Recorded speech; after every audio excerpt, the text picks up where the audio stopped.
ഒരു മാനസിക രോഗിയായിട്ടുള്ള ഒരു സൈക്കോ പടച്ചോൻ കാണിച്ചു കൂട്ടുന്ന കന്നന്തെരിവുകൾ കണ്ടോ? അതായത് ആ പടച്ചോനാണ് ഈ ലോകത്തുള്ള സകലമാന മനുഷ്യരെയും മതങ്ങളെയും ഒക്കെ സൃഷ്ടിച്ചത്. പക്ഷെ ആ പടച്ചോനൊരു പ്രത്യേകതയുണ്ട്. ഉമ്മയെ വ്യഭിചരിച്ചിരുന്നാലും ശരി ഗുരുവായൂരപ്പ എന്ന് വിളിക്കരുത്. അത് പടച്ചോൻ ക്ഷമിക്കില്ല. ഗുരുവായൂരപ്പനെ സൃഷ്ടിച്ചതും പടച്ചോനാണ്. ബഹുദൈവ വിശ്വാസികളെ സൃഷ്ടിച്ചതും പടച്ചോനാണ്. കർത്താവേ എന്ന് വിളിക്കരുത്, ക്ഷമിക്കില്ല. യേശുവേ എന്ന് വിളിക്കരുത്, ക്ഷമിക്കില്ല. ഇങ്ങനെ ഒരു സൈക്കോ പടച്ചോനുണ്ടാക്കിയ ഒരു മൂഞ്ചിയ മതം. ഈ മതം കാരണം എത്രയെത്ര കലാപങ്ങള്, കൊള്ളകള്, കൊലകള്, ബലാത്കാരങ്ങള്, വ്യഭിചാരങ്ങള്, ജയിലുകൾ, ഒന്നും വേണ്ട. ഈ പാകിസ്ഥാനുമായി അതിർത്തി പങ്കിടും, നമ്മുടെ അയൽക്കാരാണല്ലോ, അങ്ങനെ ഒരു അബദ്ധം നമുക്ക് സംഭവിച്ചല്ലോ, പാകിച്ചു കൊടുത്തിട്ട്. ഈ അക്രമികളെ നേരിടുന്നതിനു വേണ്ടി ഓരോ വർഷവും നമ്മുടെ രാജ്യത്തെ സൈനികരുടെ എത്രയെത്ര എഫേർട്ടും ജീവനുകളുമാണ് പൊലിഞ്ഞു പോകുന്നത്. കോടിക്കണക്കിന് പണം നമ്മുടെ രാജ്യത്തിന്റെ വികസനത്തിനു വേണ്ടി വിനിയോഗിക്കേണ്ടുന്ന പണം അത്രയും ഈ അക്രമത്തെ പ്രതിരോധിക്കുന്നതിന് വേണ്ടിയല്ലേ നമ്മുടെ രാജ്യം വിനിയോഗിച്ചു കൊണ്ടിരിക്കുന്നത്. ഒരു മതം കാരണം ഉണ്ടായതാണ് ഇക്കണ്ട ഭവിഷ്യത്തുകളെല്ലാം. പക്ഷേ ഇവർക്കെന്താണ്? ഭോഗം ഭോഗേന ശാന്തി. ആകെ ഇതല്ലാതെ വേറെ ഒരു ചിന്തയുമില്ല. ചത്തു കഴിഞ്ഞാലോ ചൊറുകത്തിലും ഇത് തന്നെ പണിടാ. നിനക്കൊക്കെ മടുക്കത്തില്ലയോടാ? ഒരു കുഫൈത്തും കൊടുത്ത് 40 പുരുഷന്റെ കുതിരശക്തിയും കൊടുത്തിട്ട് ഒരുത്തനെ പറഞ്ഞു വിട്ടു. അയാൾ ഇവിടെ ഉണ്ടാക്കിയ കൊള്ളയും കൊലയും കലാപവും പെണ്ണുപിടിയും കാരണം അയ്യോ ഈ മതവും മതത്തിന്റെ കുറച്ച് തൊലിയന്മാരായിട്ടുള്ള മുറിയന്മാരും കാരണം ലോകം ഇന്ന് മുഴുവനും ഭയാശങ്കകളിലാണ്. എല്ലാ രാജ്യങ്ങളും ഈ കൂട്ടരെ കിണ്ടിയെടുത്ത് തോണ്ടിയെടുത്ത് മാന്തിയെടുത്ത് പുറത്തിടുന്നത് എന്തുകൊണ്ടാണ്? ഇവരുടെ ഒരു കയ്യിൽ ഖുർആനും ഒരു കയ്യിൽ വാളും, നാവിലോ അല്ലാഹു കുക്കുംബർ ഇറങ്ങി തിരിക്കുക ആരാന്റെ പെടലിക്ക് നേരെ കാച്ചാൻ. അങ്ങനെ എന്തായി? ഇവരെ ലോകം മുഴുവനും നിരീക്ഷിച്ചു കൊണ്ടിരിക്കുക മാത്രമല്ല ഭയപ്പാടോടുകൂടിയും അറപ്പോടെയും വെറുപ്പോടുകൂടിയും നോക്കാൻ കാരണവും കൂടിയാകുന്നു.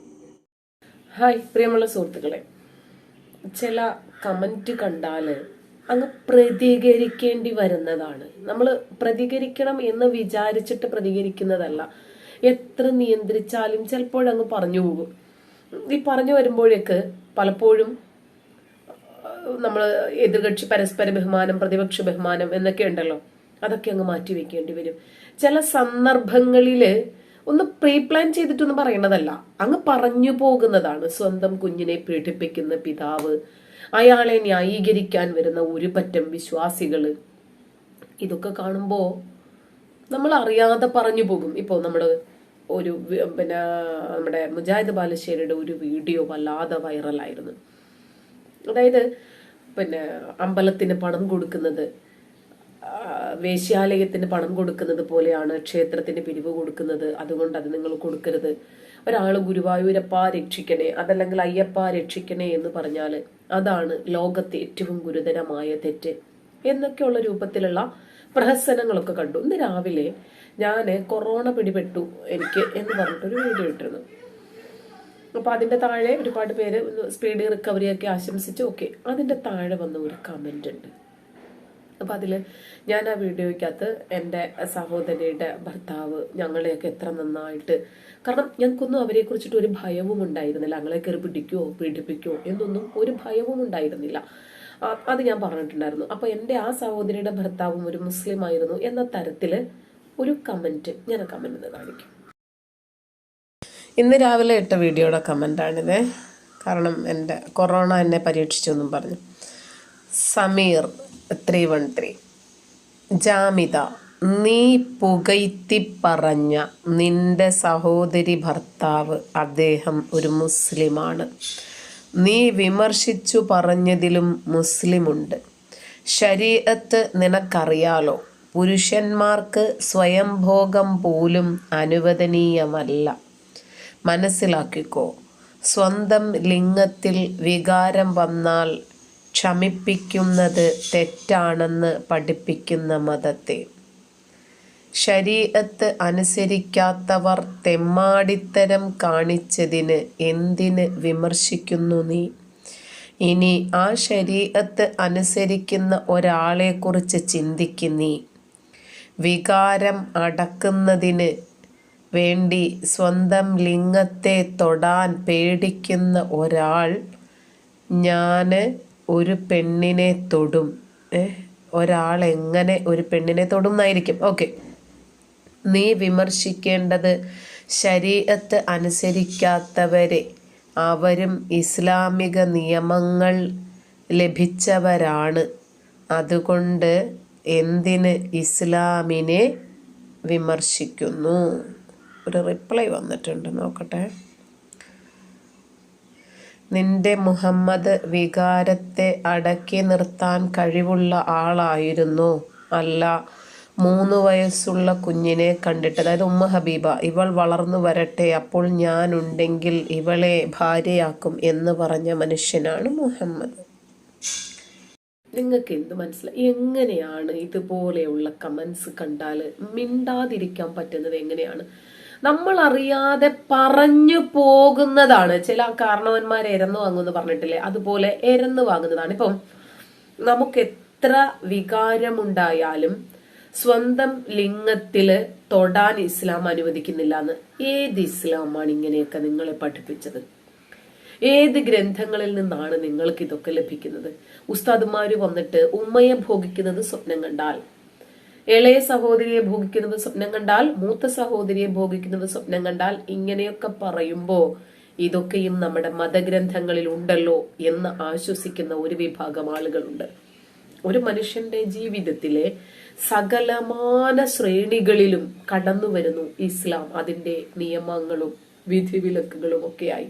പക്ഷേ എത്ര നിസ്കരിക്കണമെന്നോ എങ്ങനെ നമസ്കരിക്കണമെന്നോ ഖുർആൻ പറഞ്ഞിട്ടില്ല. ഭാഗ്യം, മറ്റെല്ലാ കാര്യങ്ങളും പറഞ്ഞല്ലോ. അപ്പോ ക്ലബ് ഹൗസിൽ വന്ന ഒരു ചോദ്യമാണ്, ഉമ്മയെ വ്യഭിചരിക്കുന്നതിനേക്കാൾ വലിയ അപരാധം എന്താണുള്ളത്? ഉമ്മയെ വ്യഭിചരിക്കുന്നത് ഇസ്ലാമിനെ സംബന്ധിച്ചിടത്തോളം അത്ര വലിയ അപരാധമൊന്നുമല്ല. അപരാധം അല്ലേ? അല്ല. അതെന്താണ് കാരണം? നിങ്ങൾ അതൊന്ന് കേൾക്കുക, അപ്പൊ നിങ്ങൾക്ക് മനസ്സിലാവും. ഒരാള് സ്വന്തം മാതാവിനെ ബലാത്സംഗം ചെയ്ത് കൊന്ന് ഒരു പാപം. ഇതും ഒരാൾ ഗുരുവായൂരപ്പ രക്ഷിക്കണമെന്ന് വിളിച്ചിട്ട് ഗുരുവായൂരപ്പനെ ദ്വാരുന്നു. ഇതിൽ രണ്ടിൽ ഏതാണ് ഏറ്റവും വലിയ തിന്മ ഇസ്ലാമിന്റെ കണ്ണിൽ ചോദിച്ചിട്ട് ഗുരുവായൂരപ്പ രക്ഷിക്കണമെന്ന് പറയുന്നത് ഇക്കാരം അല്ല? മുമ്പക്ക ചോദ്യം കേട്ടിരുന്നോ? കേട്ടു. അതായത് ആൻസർ മതി കേട്ടോ, പ്രതികരണം വേണ്ട, ആൻസർ മതി. ഗുരുവായൂരപ്പനെ ആരാധിക്കുക എന്നുള്ളത് ഒരു മനുഷ്യന്റെ അധപ്പതനാണ്. കാരണം ഗുരുവായൂരപ്പൻ എന്ന് പറയുന്നത് ഞാനൊരു ഹിന്ദു ഇതിനെ കുറിച്ച് പറയല്ല. അഷ്റഫ് ഭായ്, ഞാൻ പറഞ്ഞല്ലോ, നിങ്ങൾക്ക് ഒരു ചോദ്യം ചോദിച്ചു കഴിഞ്ഞാൽ അതിന് ആൻസർ ചെയ്തിട്ട് എക്സ്പ്ലെയിൻ ചെയ്തോളൂ. നമ്മൾ വെറുതെ ഇങ്ങനെ വട്ടം കറക്കരുത്. നേരത്തെ പറയുന്നത് ആൻസർ പറയൂ. ഏതാണ് കുറ്റം? ഏതാണ് ആൻസറാണ് പറയുന്നത്? ഭൂദൈവ ആരാധനയാണ് കുറ്റം. കൂടുതൽ വിശദീകരണം ആവശ്യമില്ല. Thank you. എങ്ങനെയുണ്ട്? സ്വന്തം മാതാവിനെ വ്യഭിചരിച്ചു കൊന്നു, അതാണോ തെറ്റ്? അതോ ഗുരുവായൂരപ്പ രക്ഷിക്കണേ എന്ന് പറഞ്ഞതാണോ തെറ്റ്? ഇത്രമാത്രം ദുർബലനാണോ അള്ളാഹു? തോന്നിപ്പോകുന്നതാണ്. കാരണം അള്ളാഹുവിനറിയാം അള്ളാഹു അല്ലാതെ വേറെ രക്ഷിതാവില്ലെന്ന്. ആ ഇല്ലാത്ത രക്ഷിതാവിനെ വിളിച്ച് പ്രാർത്ഥിച്ചാൽ ഇത്രമാത്രം പ്രകോപിതനാകേണ്ട കാര്യമുണ്ടോ ഈ പടച്ചറബ്? ഈ അഖിലാണ്ട മണ്ഡലങ്ങളും സൃഷ്ടിച്ച റബ്ബിന് ഒരു മനുഷ്യൻ ഗുരുവായൂരപ്പ രക്ഷിക്കണേ എന്ന് പറഞ്ഞാൽ ഉടനെ തന്നെ ഇദ്ദേഹത്തിന്റെ വികാരമൊക്കെ അങ്ങ് വ്രണപ്പെട്ടു പോകുക. ഇതൊക്കെ കേട്ടാൽ എങ്ങനെയാ സംസാരിക്കാതിരിക്കുക? എത്ര വയ്യെങ്കിലും സംസാരിച്ച് പോകുന്നതാണ്. ഒന്ന് കിടക്കണം എന്ന് വിചാരിച്ചതാ, അപ്പോഴാണ് ഈ ഞരമ്പ് രോഗിയുടെ ഈ കമന്റ് കാണുന്നത്. അപ്പോ ഇന്നത്തെ കാലഘട്ടത്തില് സ്വയംഭോഗം ചെയ്യാത്ത എത്ര പുരുഷന്മാരുണ്ടാകും? സ്ത്രീകളുടെ കാര്യം അവിടെ നിൽക്കട്ടെ, എനിക്ക് വലിയ വശമില്ലാത്ത വിഷയമാണത്. എത്ര പുരുഷന്മാരുണ്ടാകും?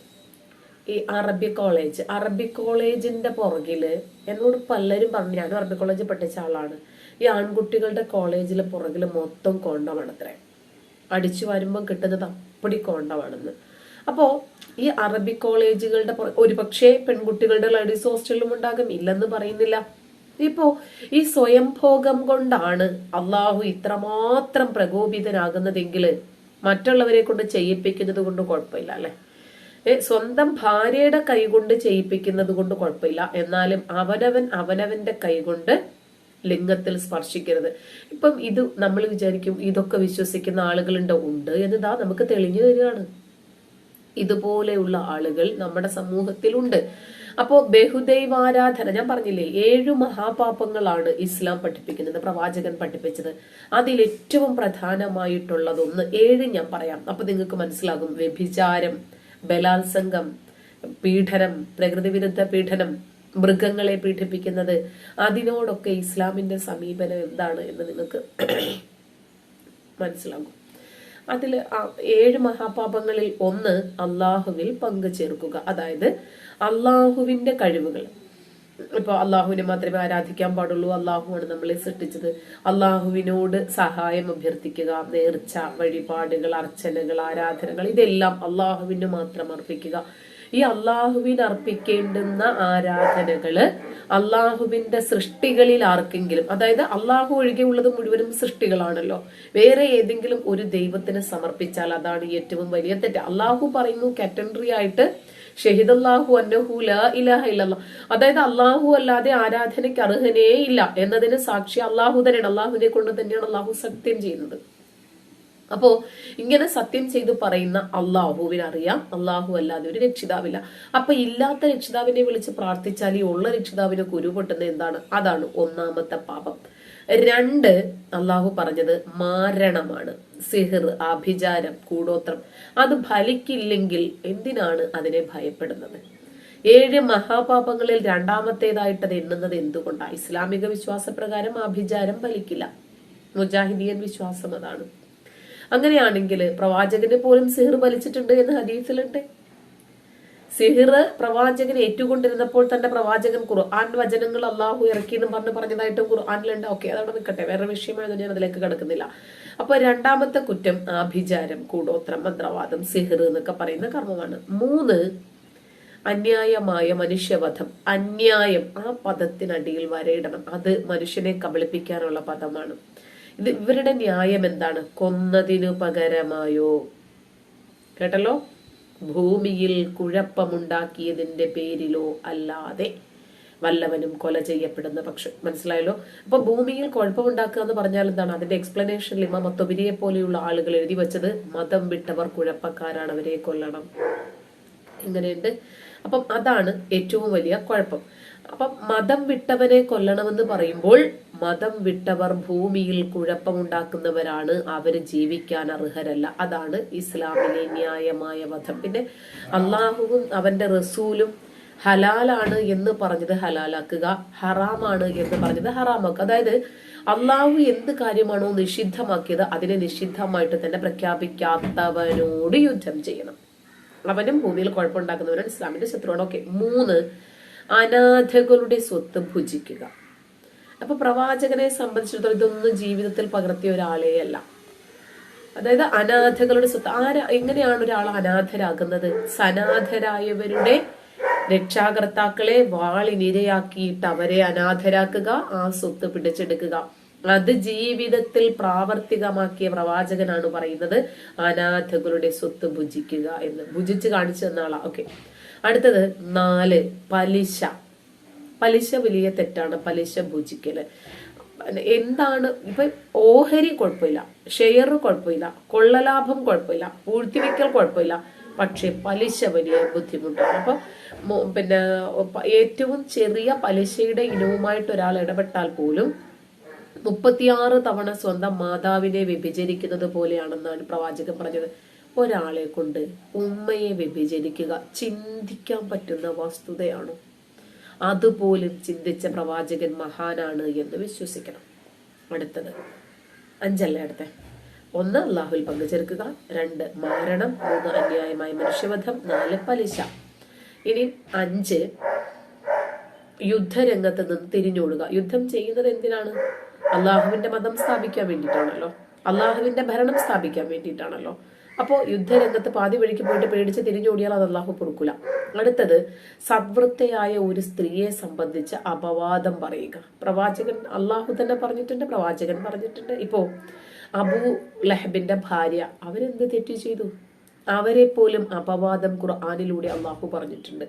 അവളുടെ കഴുത്തിൽ ഒരു നാരുണ്ട്, അവൾ വിറക് ചുമട്ടുകാരിയാണെന്നൊക്കെ പറഞ്ഞിട്ട് അവളെ ആക്ഷേപിച്ചിട്ടുണ്ട്. തബ്ബത്തീദ അബീ ലഹബി വ തബ്ബ, അബൂ ലഹബിന്റെ ഇരു കരങ്ങൾ നശിക്കട്ടെ എന്നൊക്കെയുള്ള വചനത്തിൽ.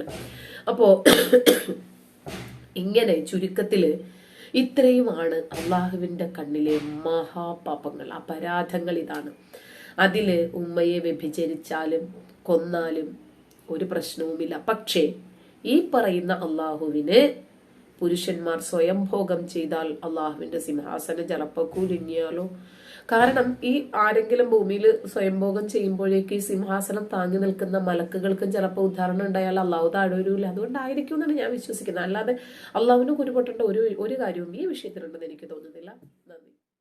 കട്ടാലും മോഷ്ടിച്ചാലും വ്യഭിചരിച്ചാലും കൊള്ളയടിച്ചാലും ബലാത്കാരം ചെയ്താലും ഒരു കുഴപ്പമില്ല ഞമ്മന്റെ മതത്തിന്.